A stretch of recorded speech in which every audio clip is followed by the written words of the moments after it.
Kumusta mga kabasketball? Sa makabagong mundo ng NBA, hindi maitatanggi ang kamandag at galing ng Lakers power forward na si Anthony Davis. Bagaman hindi siya ang perpektong manglalaro, walang duda na isa siyang mahalagang bahagi ng mga pangunahing stars sa liga ng kasalukuyan. Isang halimaw sa both ends ng court, inaakay ni Davis ang kanyang laro sa antas ng isang tunay na MVP star kapag siya ay nasa magandang kalusugan at malayo sa anumang injury. Sa katunayan, inihahambing pa nga siya ng dating league swingman na si Sam Mitchell sa 2 beses ng nagwaging MVP na si Giannis Antetokounmpo. Etong opinyon ni Mitchell, mas matimbang daw si Anthony Davis kaysa kay Giannis. Ito ay dahil sa kakayahan ni Davis na tumira mula sa labas at makapuntos sa free throw line. Sa kabila ng tangkad at tibay ni Giannis, hindi niya kayang mag-shoot ng bola sa labas tulad ng kay Anthony Davis at ito ay nagdudulot ng pagkakabahala sa kanyang aspeto ng opensa. May 100 GCash giveaway tayo mga kabasketball para sa mga mahilig tumalpak dyan at tambay ng mga sportsbook at game apps. Pasok na sa Arena Plus! Bukod sa sportsbook at games, pwede mo pa mapanood ng live ang NBA, PBA at iba pang sports. Ang detalye ng promo pagkatapos ng video. Para kay Giannis, ang mga ganitong limitasyon ay maaari namang malagpasan ng Milwaukee Bucks, ngunit hindi may kakaila na may mga pagkakataong magiging hadlang ang mga ito sa kanilang tagumpay.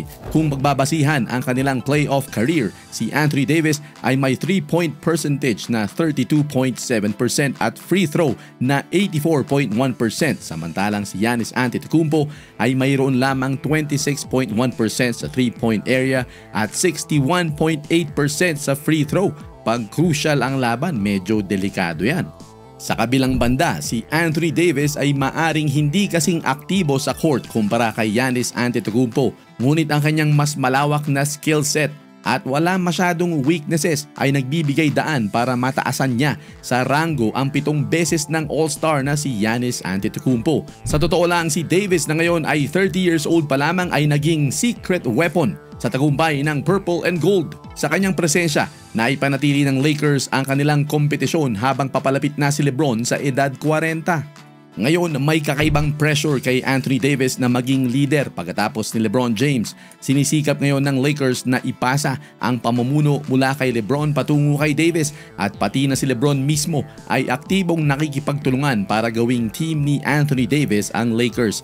Gayunpaman, hanggang ngayon, hindi pa ganap na naisa sa katuparan ni Davis ang papel nito sa loob ng organisasyon, lalo pat may mga injuries na nagpapahirap sa kanya na makapaglaro ng regular na schedule.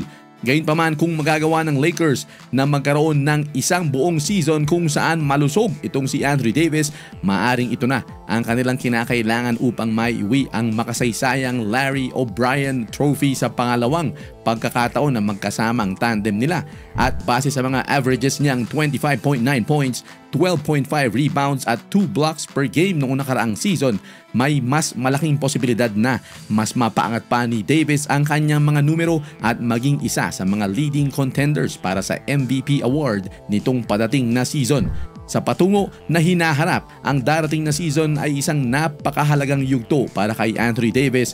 Isang malaking pagkakataon ito para sa kanya na tapusin ang mga pag-aalinlangan, patunayan ang kanyang kakayahan at patibayin ang kanyang liderato para ihatid ang Lakers sa tagumpay. Sa pagtahak ng kwento ng karera ni Davis, mananatiling nakatuon ang pansin sa kanya at sa kanya'y umaasa ang milyong-milyong mga tagahanga na mag-iwan siya ng malalim na marka sa larangan ng NBA basketball at ng Purple and Gold Los Angeles Lakers.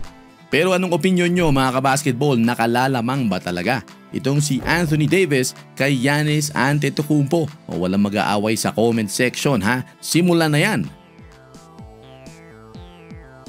Sa mga mahilig tumalpak dyan, pasok na sa Arena Plus! Lahat ng paborito mong sports nandito sa Arena Plus at meron tayong 100 GCash promo para sa first-time users. Offer is good until further announcement, kailangan 21+.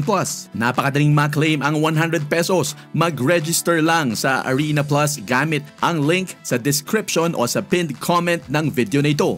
I-click ang register button sa upper right ng screen at pwedeng gamitin ang inyong phone number or email para mag-register. Click send para makuha mo ang verification code. automatic meron ka na kagad 20 pesos sa iyong account. Mag-cash in lang ng 100 pesos gamit ang mga convenient na payment systems. Kuhanan ng screenshot ang inyong 100 pesos deposit at ipadala sa iSportZoneTV@gmail.com o i-private message sa iSportZoneTV sa Facebook kasama ng inyong GCash number para maipadala ang inyong 100 pesos.